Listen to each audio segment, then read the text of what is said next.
Here's the bottom line. Every part of your body needs vitamin D to function.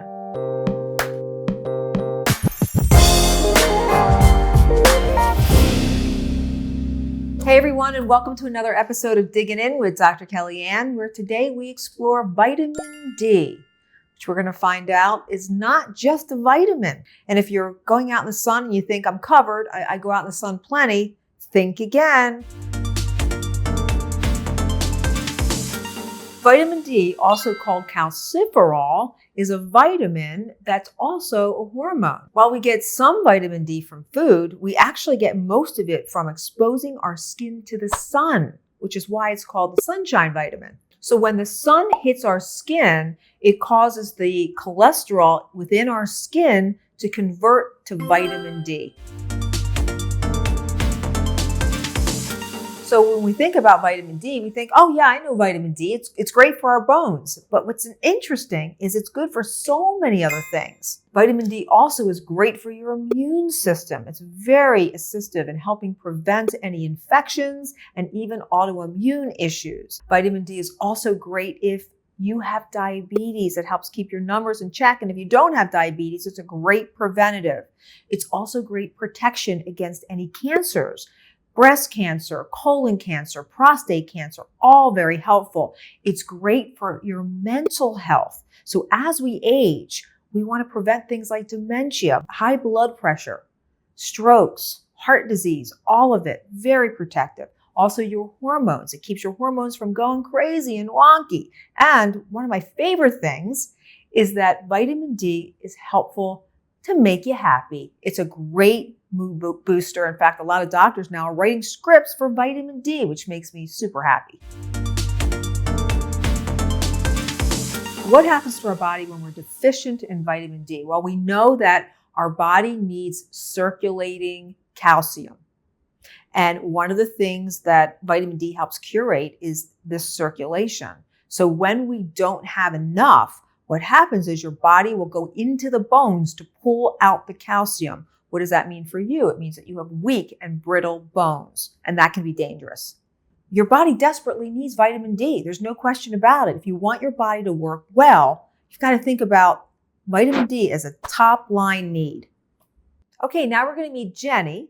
Jenny's 45, a working mother of 3, and she says, Dr. Kellyann, I'm tired all the time. Hello. Hi. Well, today we have here Jenny, and I'm so happy to introduce everyone to Jenny. Jenny is coming to me because she's feeling a little bit tired, which is so common and typical that we see in practice as practitioners. It's one of the most common things that we see. So tell us a little bit about yourself, of what you do. What is your daily beat like? So I am the mom to 3 young kids and a new puppy. And so, you wake up first thing, have a cup of coffee, and I'll try and grab, during the school year, grab some kind of healthy food for my kids to eat later in the day. So I'm packing lunches and getting kids dressed and running around. And I think by the time I get them to school and back, hopefully I can maybe take a nap before I try and, I'll either work out or go play tennis, or I feel like I live a fairly active lifestyle, but there is definitely an underlying exhaustion all the time.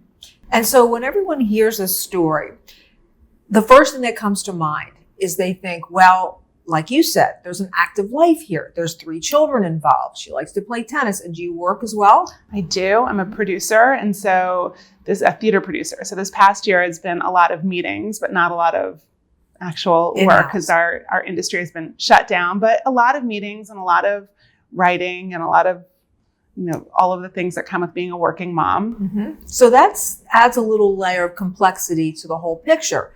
But this is what I want you to know, and everyone that's watching, is that if we're supposed to be tired just because we have 3 children and we work and we do, everybody would. It's not genetic, okay? So this is the important part.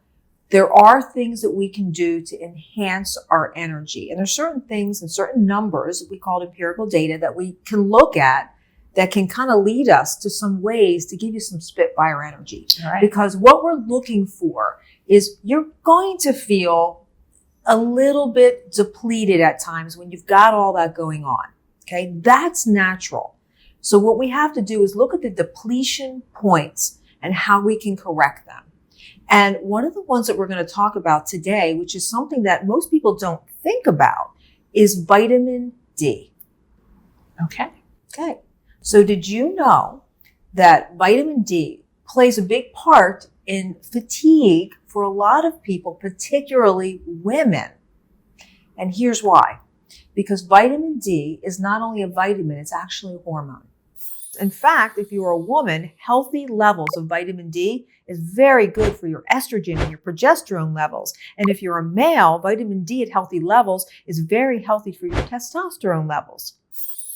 In order to have your hormones regulated, in order to do all the things that your body has to do, vitamin D charges a lot of those things. So we often think about vitamin D as, bone health. We need vitamin D for bone health. It's the sunshine vitamin. We get it from laying out in the sun. But yet so many of us are depleted. And I rarely see anyone with a normal level of vitamin D. So what I recommend is that you take about 5,000 IUs, international unit, which is one pill, one tablet. So I recommend about 5,000 international units a day. And when you're choosing your vitamin D, make sure it's vitamin D3, which is the more absorbable form, and make sure it's got the partner, which is vitamin K. So you want vitamin D with vitamin K, and you want vitamin D in that D3 form. But before we do that, what I always like to tell people about vitamin D is to just make sure that you continually check it, because it is a hormone. And by the way, hormones have so much to do with your energy level. Vitamin D also has to do with things like immune system. When your immune system is churned up, you have more energy. Everything rises and falls on your immune system. And when your immune system is heightened, which vitamin D does very, very, very well, you have better immunity and you have less chance of autoimmune issues. And why does that matter? Because a lot of times the fatigue that you may feel, it has to do with inflammation in the body. Vitamin D is so good for our immune system. In fact, a study came out of Israel that shows us that for COVID-19, it actually helps from keeping the symptoms from getting out of hand. So it can be really helpful in COVID-19 patients as well. What would you say your diet is like? I think we tend to eat a lot of fish, a lot of fresh vegetables and fruit. We live very close to a bunch of farms, so we're constantly kind of just eating whatever is fresh that Wonderful. day or week. We probably have a little too much pasta and fresh baked bread also. But we tend to kind of go towards a Mediterranean diet, lots of things on the grill. You can actually raise your levels of vitamin D through food, but here's the thing, there's not a whole lot of foods to choose from. Eggs are one, fatty fish like salmon, tuna, sardines, they're another. You can also up it with beef liver and also mushrooms, again, because they're out in the sun all the time, they get that exposure to vitamin D. Here's another thing about vitamin D, and this is why I'm such a stickler about making sure that you have it checked, because too much vitamin D, which by the way is very hard to do, but it can be done because it's a hormone, actually creates more inflammation in the body. So you want to take not too much, not too little. That's why 5,000 IUs is a very safe and modest at the same time amount, and just keep checking those levels. And that's going to be kind of your armed guard. It's like wearing armor. That's the best way I can describe vitamin D. So can I just take a multivitamin that says it has vitamin D in it? It likely will not have enough. So you want to take that, and just an extra vitamin D pill. Just one extra. Okay. I always say, there's just certain vitamins that certain elements, healthy fats, vitamin D, and making sure you get some kind of antioxidant green power no matter what you eat, because it's very, very hard unless you have generation and generation of healthy soil. You're in an unusual situation, being in Vermont half the time and getting really rich, generationally rich soil on a lot of these farms. But for most people, you think you're getting enough, just like playing tennis outside all the time. How can I possibly have low vitamin D? It's very difficult. It's got to mix with the cholesterol in your skin, and it's got to form, and it has to be on bare skin, and you have to have a certain amount a day, and it's got to be regularly. So there's a lot of elements to it, but to be on the safe side, we're going to have you take some vitamin D, 5,000 international units, and we're going to make sure we keep checking your levels. Does it help with the brain fog as much as the body fog, you think? I love that. Brain and body fog. That's a great term. I'm going to have to take that. I love that. Yours. So brain fog and body fog is interesting because body fog oftentimes, and I love that description, has to do with inflammation. And we know that regulating hormones, regulating your blood sugar, having your mental state improved, all of these things actually are quite helpful for inflammation, which is, again, body fog, brain fog.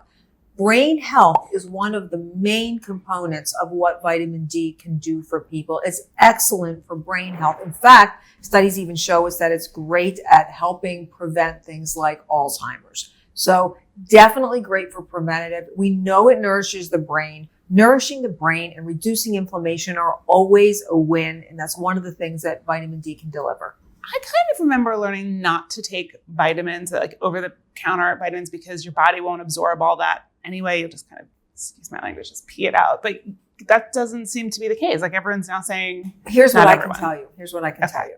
I know that I've been doing this 2 decades, and I know that vitamins, minerals, getting the right elements in the body has literally peeled people off the floor and has brought them back to life. I look and see and listen to the voices of the people who have been depleted, the people who have been ill, the people that have needed supplements, and when they've taken them, they have been brought back to life. What about for kids? I think kids miss out on a lot of nutrients because of taste buds. So the taste buds of kids, the best way to describe it is they're less mature. So they taste things differently than we do. And so oftentimes they don't have a taste or a flavor for foods that are good for them. So I think having some supplementation for kids can be really, really helpful because that they're developing and they're growing and their bones and everything it's so important. It's one of those things where they tell you when they're young, give them the foods that you want them to eat so they get the texture, the flavor, the smell. It's the same thing with nutrition. The sooner you can get that into their body, the sooner they're forming things. They're digesting things better. They're metabolizing things better. They're reducing that chance of having anything happen to their gut, moving towards ill gut health. We want them to have a strong, healthy gut. And there's ways that you can do it. Things like making your kids smoothies and putting good stuff in the smoothies. Okay. Bone broth, making soups with bone broth. There are ways that you can do it without having to say, we need to make sure we take supplements.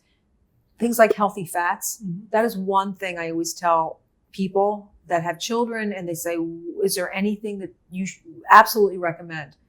Their brains are almost all fat and they need to nourish that beyond a reasonable doubt. They're in school, they use their brain a lot, imagination, all of it. It all exercises the brain. You need to fuel that brain with healthy fats. So for kids, I would say that would be paramount. So we are outside a lot. I make sure that my kids are outside all the time and I put sunscreen on right away. And so I also feel like I thought I was doing that to give them vitamin D as well. I love that you asked this question because it's an important one. Sunscreen is necessary. And I want to make this clear. I am not going on a pedestal advising not wearing sunscreen. But what I will say is that if you get 10 to 15 minutes in the sun as many times as you can, you can do it, somehow tag it onto what you do during the day. Mm-hmm. You're not going to wash it off because it's made inside. It's from cholesterol. It's made internally. So if you go outside in the sun and you come back in and take a shower, you're not going to wash it off. But getting 15 to 20 minutes, or 10 to 15 is very helpful. I know everyone out there is very sun phobic, and I understand why. But what I would like to say is that if you spend a little bit of time, operative word, little, if you spend a little bit of time out in the sun, that can be very beneficial of building your vitamin D without putting you at any risk or any harm of cancer. It's only a short period of time. So you don't have to be overly sun phobic, wear your sunscreen, but give your skin some time to get that vitamin D. And also, if you let your skin have some of that natural sunlight without any barrier, it's very helpful in things like psoriasis, healing psoriasis. It's very helpful for acne, and so many people have acne. So give that sun a chance to build up your vitamin D and heal your skin. However, people are still low even with that because there's so many things that are going against your hormones. There's so many things that are combative to that. So even though you say, I eat fatty fish, even though you may get some time outside, unless it's an extended period of time, that's a problem. Then you're running into harmful rays and not wearing sunscreen. And I think part of the reason why people are outdoors a lot and they still have these low vitamin levels is they're not giving their skin any exposure time. I can tell you, me personally, I always wait about 15 minutes when I'm outside and then I put on the sunscreen. Okay. All right. So I'm putting vitamin D to the top of the list. I would put vitamin D to the top. All right. Done. Well, I'm so glad you came in today, and it makes me feel so good when I see someone like you and you're out living your best life. You've got these 3 children, you're keeping active with tennis, you're still keeping going with your what makes you happy mentally with work. So you're doing everything it takes to be a real happy and healthy person, and I love that. And so one of the things that we were able to look at is one of those silent triggers, so to speak, those silent vitamins that no one really assesses when it has to do with energy. So I'm so glad we were able to look at that. I want you to start taking that vitamin D, and we're going to come back and you're going to tell me how you feel, that you're more energized. I'm waiting to hear it. Can't wait. Thank you. Thank you. Vitamin D, do I dig it or ditch it? What I dig is making vitamin D a part of your everyday regimen. Put it on your radar. Get tested, see what your levels are, and keep your eye on it. I love supplementation. I'm a huge fan of vitamin D supplementation. 5,000 I use, a great number to start with. Keep tracking that. And also remember your vitamin D food. So if you're having eggs, you're having fatty fish, you're having things like mushrooms or beef liver, you're getting your hit of vitamin D. So I'm a huge fan of vitamin D and getting it on your radar. So do I dig it or ditch it? I absolutely am going to dig this one. Thank you so much for tuning in to another episode of Digging In with Dr. Kellyann. Until next time.